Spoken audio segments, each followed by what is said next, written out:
tutorial I'm going to show you how to do crochet rib.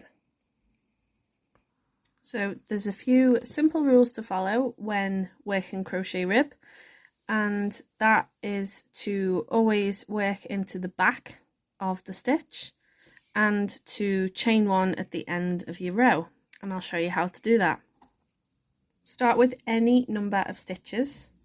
So in this example I'll do 10 chains.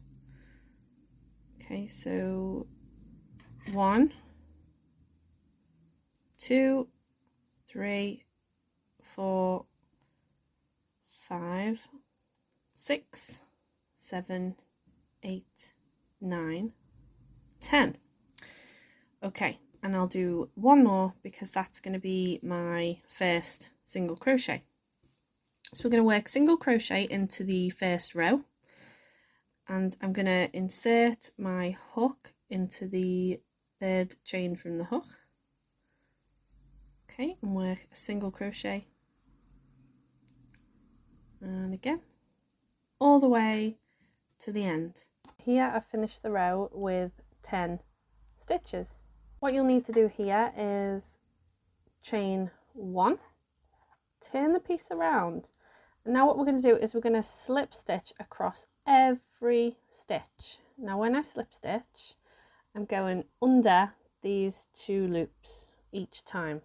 Okay, so go to the third chain from the hook again and slip stitch, which is just to insert your hook under both loops, yarn over, pull through all loops. Do this to the end.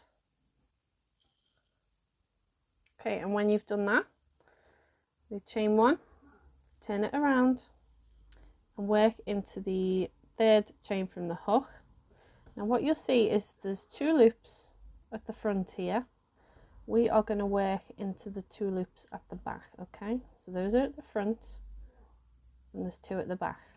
Work under both loops. Okay, so in you go under both loops. Okay, and work a single crochet. So we're going to work a single crochet the entire way along to the end. So under both loops at the back. You see how I've left these front loops alone? You'll see why in a minute. Get under there. Okay, so keep working into the back of those stitches. Now don't worry if it's not as neat or it's too tight. You need to practice. Okay, into that last one. Okay, so you see here I have worked into the back loops and it's resulted in this effect. So all we do now is we chain 1, and now we're going to slip stitch along all the next row. So you'll notice I chain 1 at the end of every row, and the reason I chain 1 is to just give it a bit more flexibility, otherwise it'll be too tight. So slip stitch across every stitch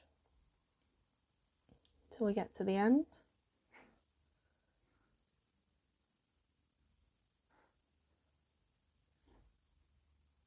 Okay, and another handy tip is to make sure that you have the same amount of stitches that you started with.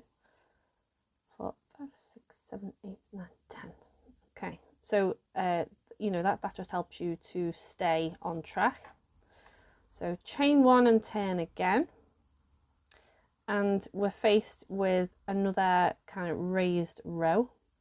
So what we do here is into the third chain from the hook. Remember, there's loops on the front here like a V shape, and then if we just slightly turn it, we can work into the back of these stitches.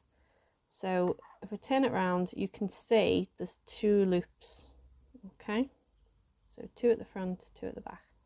So I'm going to work into the third chain from the hook. I'm going to work a single crochet into the back of every slipped stitch.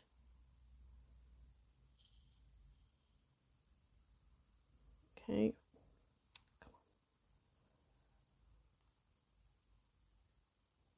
And that enables this bit to raise and look like a knit and purl rib. If you do it this way as well, it's stretchy enough for cuffs, hats, socks, headbands, and whatever you do with your imagination. Okay, into the back of that last one. And there we have it. We have rib crochet. So we turn it this way. And as you can see, it does stretch.